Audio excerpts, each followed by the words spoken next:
you think I'm spooky? Be afraid. Be very afraid. What have you done to his eyes? Good evening, and welcome to Soft and Spooky. For today's video, I am going to be going over my thoughts regarding the movie Knock at the Cabin.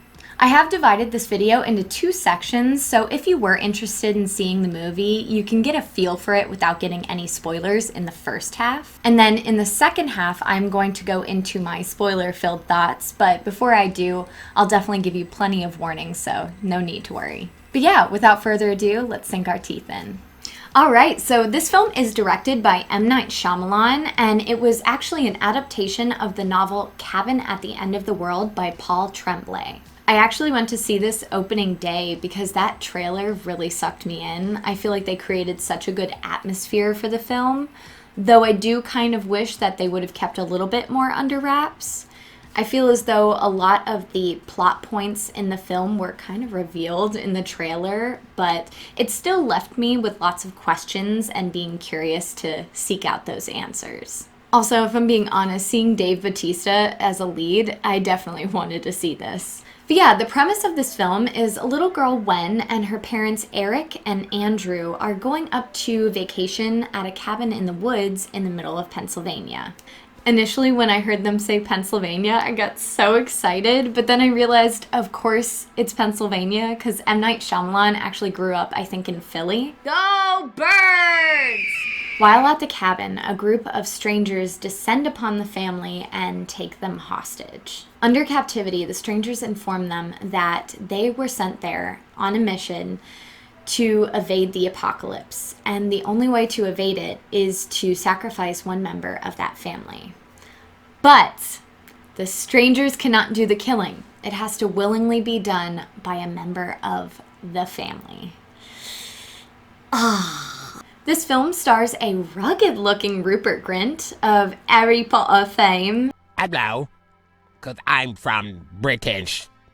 That's what you call a British accent? We also have the absolute tank of a man, Dave Bautista of WWE fame, as the lead stranger, Leonard.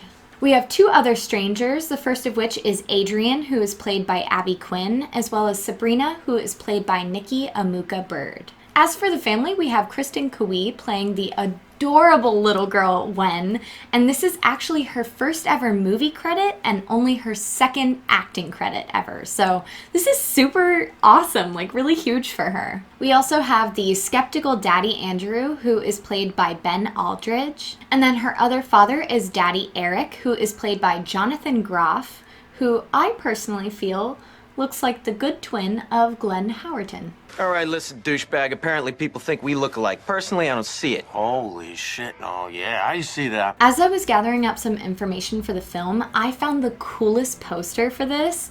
So basically it's like a hand outline, and then in between the fingers are each of the outlines of the strangers. And that just looks so cool. In the same vein, I also noticed when the movie's opening up, you actually see the older version of the Universal Studios logo, as well as for the typography for the opening credits. It's like this kind of vintagey font. And even though this film takes place in modern day, I appreciate design choices like that sort of give that nostalgic feel.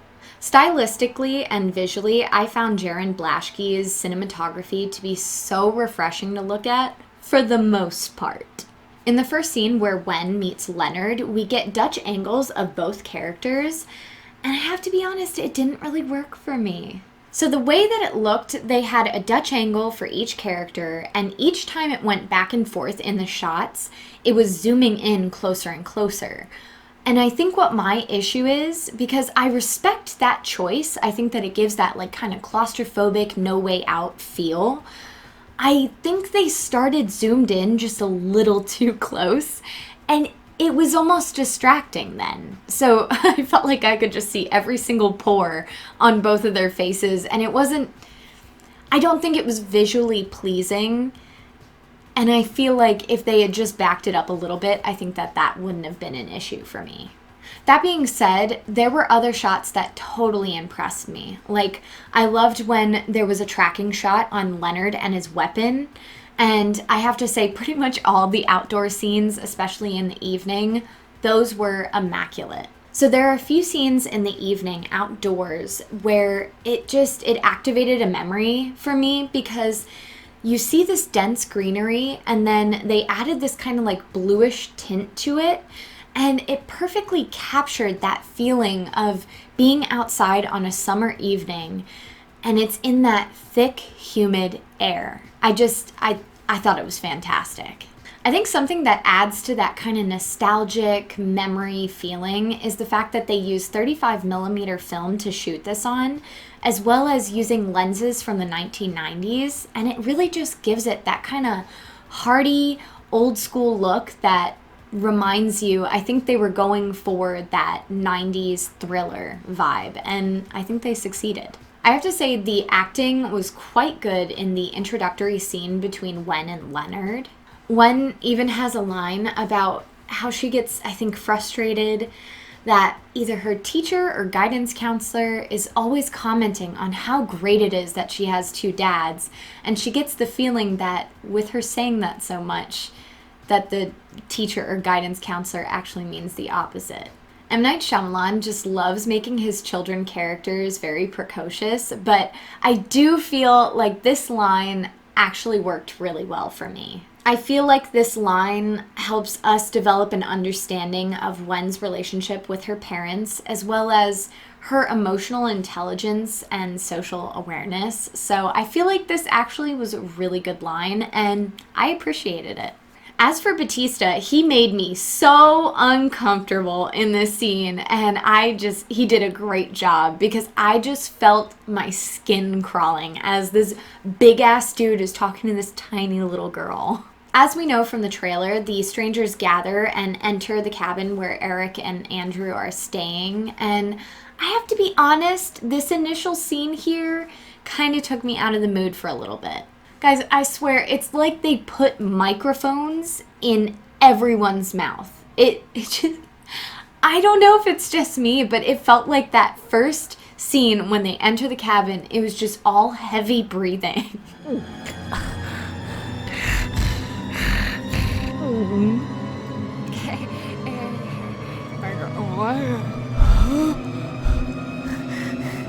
Like, I totally understand that people get irregular breathing when they're under duress, but it's all I could focus on. On the opposite end, I have to point out that this pacing is awesome. We are just jumping right into the action, and I feel like there was never really a lulling point in the movie. It all felt like each scene had intent, had an action, moving on to the next. And so I felt like the pacing of this film was great. As the family is tied up, Leonard starts to explain his mission, and I think Bautista's delivery of this was really fantastic. He just has this calm respectfulness that really demonstrates his unwavering belief in this mission, and I think that he just sold that so perfectly. You also could see this inner turmoil and how he was so conflicted at what he was asking this family to do. So I have to say, right off the bat, Bautista is the standout actor in this film. He really just knocked it out of the park. The other performances, I felt like they were solid, and I feel like everybody was just so invested in the role, but I do sometimes feel like they were kind of limited by their dialogue. Overall, I think that Nikki Amuka-Bird did a great job portraying Sabrina. It just was a really solid performance, and I think aside from Leonard, she was the most likable one. And then there's Adrian, who I think was supposed to be like kind of a quirky, high-strung character that was sometimes comedic, but it didn't work for me. She has this one line about like the door being broken in the beginning, and I think it was supposed to be played for laughs, but the audience was silent. In regards to plot, I do feel like this movie kind of suffers from just not fully committing. This film was rated R, and I'm not sure where it comes from because the violence was pretty tame as well as the subject matter. And let me clarify, this is coming from someone who loves Shyamalan's work. Like, I loved The Sixth Sense, I loved Signs, I loved Split, and I even liked The Happening. And a lot of people hate that. What? No. But I have to say, Knock at the Cabin just kind of hits this disappointing middle ground where it has promise and it's a really interesting concept, but it just misses the mark. The whole time I was waiting for this jaw-dropping, oh my gosh, did they really just do that moment? And it never came. And ultimately, if I'm being honest, the ending just didn't make me feel one way or the other. So that is it for the spoiler-free portion of this video. If you were interested in seeing the film, I would definitely click away now because we're about to get into spoiler territory. Before you go, definitely leave this video a thumbs up if you liked it, and hopefully I'll see you around. When I went to see this movie in theaters, I actually watched it with the closed captioning because I always feel like I'm gonna miss a key detail without subtitles, and I actually do think it was really helpful. For the very first scene, when the strangers are knocking on the cabin door, they knock a total of 7 times. And I feel like this is significant because 1, the subtitles specifically say 7 knocks, and then 2, this movie seems to be steeped in a lot of religious connotation, and so the first thing that I think of is maybe the 7 deadly sins. And this does kind of tie in with the fact that the 4 strangers are the 4 horsemen of the apocalypse, even if they have a lot less metal names. I'm not entirely sure why they changed the labels of the 4 horsemen, so instead of it being war, famine, conquest, and death, we get malice, nurturing, healing, and guidance. The very first one to go is Malice, who is played by Rupert Grint, and I will admit, this was actually a pretty shocking moment for me. It kind of gave me a similar feeling as to when Drew Barrymore's character is the first to go in Scream, because she was like the most notable actor on that project, and I kind of felt like Rupert Grint was... A lot of people are familiar with him. He's a household name, and so it got a little shock out of me, and that was well done, I will have to say. So each time that the family is asked whether they've decided who they're going to sacrifice, each of the horsemen are going to sacrifice themselves. If I'm being honest, I think the one that had the least effect on me emotionally was Adrienne. We kind of get this ham-fisted backstory about her son and how these visions have shown her him dying repeatedly, and she has her son die in her arms, which I have a bone to pick with that line, but I'm going to get to that later. To Shyamalan's credit, I do admit that this scene didn't pan out exactly the way that I thought. So while Adrienne is giving this monologue, we see that both of the dads are kind of working at their restraints to get them off. And what I kind of expected was last minute somehow they're going to intervene, because it seemed like the movie and the scripting was really trying to make us feel sympathy for Adrienne. And so I thought last minute she would be, like, the crisis would be averted. But they actually do commit and she is sacrificed. That being said, I do feel like the scene could hit a little bit harder if we got to witness a little bit of the violence. From what I was reading online, the book is brutal with the descriptions of each of the sacrifices, and I feel like it would have had a lot more emotional weight and we could see a lot more stakes in it when you see a little bit of the brutality. And I understand that I am a little bit biased just because gore doesn't bother me like it used to, but there are shows that are aired on television that show a lot of violence and a lot of gore, but they present it in a way that makes sense, and I feel like there are people that don't even like gore will still appreciate the scene. For example, my parents hate gore. They hate it so much. Yet they continued watching The Walking Dead way past me. And I feel like the reason that they stayed on, even despite the gore in that show, was the fact that when it was presented, it had a purpose, and it also added a necessary weight to the death scenes. And so I feel like when it is serving that type of purpose, I think it's more acceptable. And in this movie, I feel like because it was so tame, none of the deaths really had any emotional weight to me. Aside from violence, I think the film tries to pull on these emotional beats through kind of abrupt flashbacks of the family. I think the most notable example of this is when the family is in the car singing along to Casey and the Sunshine Band's Boogie Shoes. For me personally, and it's totally fine if you enjoyed that scene, but I didn't feel anything for it. It didn't hit me in any way. And I feel like a great way that they could have made this a little bit better is if there was some sort of significance to the song choice. A great example of adding meaning to the song in relation to the film is Jordan Peele's Us use of the song Got 5 on It. So we actually have a very similar scene in that movie where the family is all gathered up in the car and they all sing along to it and kind of joke around and discuss it with each other.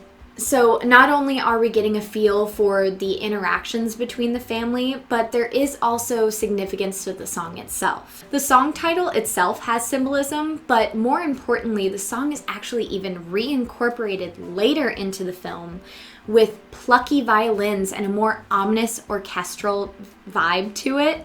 And it is beautifully setting the tone for a dance/fight scene. And it just, I think that reincorporation, as well as the symbolism behind it, it adds a lot of meaning to something that I think that this film lacks. And trust me, I tried to see if I could extrapolate maybe some sort of symbolism from Boogie Shoes, but going through the lyrics, I didn't really find anything deeper.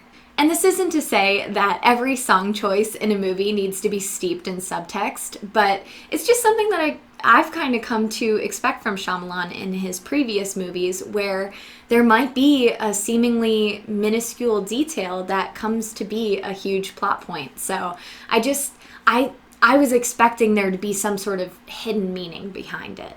Lastly, I feel like when the song does reappear towards the end of the film, it didn't have the emotional pull that I think it was going for, because when the little girl and the dad are stopping and starting the Boogie Shoes song, I kind of found it funny. And I don't think that's what they were going for. All right, and now returning back to Adrian's monologue. Remember, I said I was going to get back to it. You thought I forgot. Maybe I misunderstood or I missed some sort of detail, but when she gives the monologue about these apocalyptic visions and seeing her son die in her arms every time, that doesn't make sense to me. Throughout the film, we're led to believe that each time that the family fails to make a decision, one of the horsemen are going to be sacrificed. And if they go through all of the horsemen and they still don't make a decision, the apocalypse happens. So if the apocalypse happens, then that means that all of the horsemen have already been sacrificed. So how would she have these visions of seeing her son dying in her arms? Now, this could be maybe a vision that is, if they didn't intervene and come forth as a horseman, which it does seem like nobody's really willing, like nobody wanted to be a horseman, but they got these sort of messages from a greater power. So, you know, maybe that could explain it, that it was if she didn't intervene, but I just found that a little confusing. There also was something that is just me nitpicking the film, but it is just such a big pet peeve for me. I hate when our protagonists get the upper hand and they get a weapon of some sort and they don't immediately use it on the people that are trying to either kill them, hurt them, whatever. I think it's Andrew gets the gun, just shoot immediately. And you know that these people are capable of murder, they will not let you leave, and they also want you to kill one of your family members. Like, I hate in movies that they have the weapon, it's ready to go, and then they're like, you know what? Let's hear out the villain for a couple minutes. Like, what? No, bang, done. And like, so they have the upper hand on Leonard, and they put him in this bathroom. And also, this movie leads us to like have this doubt of, did he escape through the window or is he hiding? And I'm sorry, but Dave Bautista, I do not think could fit through a porthole window like that one. Like that, I'm sorry, I don't believe that for a second. And so obviously he's hiding in the shower, but it's like, were we supposed to believe that this absolute unit of a guy just crawled through this tiny window? Oh my gosh, yeah. Oh, and going back to the weapons, I wish that we would have gotten a little bit more information on these weapons that the strangers have. Since they are handcrafted, like, or hand-assembled weapons, they almost give me a feel that maybe they're like ceremonial, and tying in with the whole horseman thing, I thought there would be some sort of significance of these. I also don't understand why Leonard corrects them from saying weapons and calls them tools. I wasn't really sure what the distinction between weapon and tool was. Tools! Tools! Duct tape, zip ties, and gloves! I have to have my tools! Another question I kind of have unanswered is the scar on Wen's lip. There's dialogue that's specifically addressing it, but it doesn't actually explain what that had to do with the movie. As I was writing this review, I did decide to kind of go down a rabbit hole and see if I could find any biblical connections to Wen's former cleft lip, and I did find some possible links. In Exodus 4:10, we get a description of Moses as being heavy of tongue and mouth, and then also in Exodus 6:12, we get a description of him as uncircumcised of the lips. In an article from 1992, S. Levin theorized that Moses had a speech problem due to a cleft lip. And if we were to draw the allegory between Moses and Wen, it kind of would make a little bit of sense that maybe these people were shepherding people to salvation. And with Wen's sacrifice, maybe that would have saved the world. Ultimately, though, in the movie, Wen survives, so I'm still left with an unanswered question of why it was brought up and why there was attention focused on her lip. I am genuinely interested in reading Cabin at the End of the World now, just because it might answer some of my questions, and from what I've heard and also researched, it does seem as though it's a little bit more dark and tragic as opposed to the movie. And overall, I think that is what the movie is lacking. It just needed more context, and it also needed to be a little bit more hard-hitting and get a couple gut punches in there. That being said, I wouldn't say I hate this movie. I can really see all of the dedication and the fact that everybody was just so invested in doing this film. But I think that it's one of the first Shyamalan movies that I kind of just went out of it going like, okay. For my final thoughts on this review, I did just want to take a second to talk about the director, M. Night Shyamalan. For me personally, I find him to be incredibly inspiring and a really admirable director. I think the biggest part that inspires me about this director is the fact that he's never afraid to try something new. He started out with supernatural elements, aliens, he's done superheroes, and he adapted this novel, and he's adapted an animated series, and I find that endlessly interesting that there's always something new and unexpected coming from this director. So even though I wasn't the hugest fan of this film, I'm always going to be looking for the next M. Night Shyamalan movie.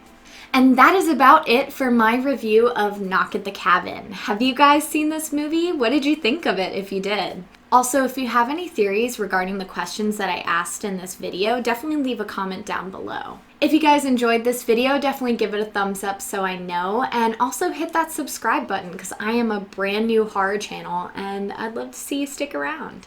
And with that, I will see you guys in the next one. Don't forget to stay soft and spooky.